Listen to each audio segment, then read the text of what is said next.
ربنا اغفر لنا ولإخواننا الذين سبقونا بالإيمان. وہ لوگ جو بعد میں آئیں گے ان کا کام کیا ہوگا؟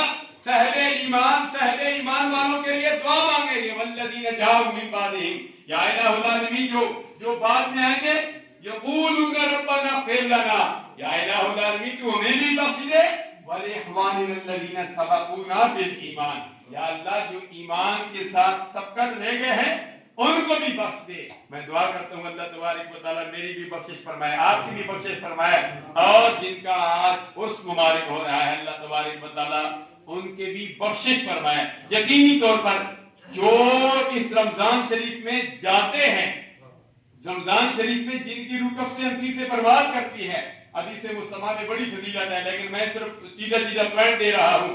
امام الانبیاء صلی اللہ علیہ وسلم کی حدیث کے مطابق وہ سیدھا جنت میں پہنچ جاتا ہے. الحمدللہ. جی میں سید قاسم شاہ صاحب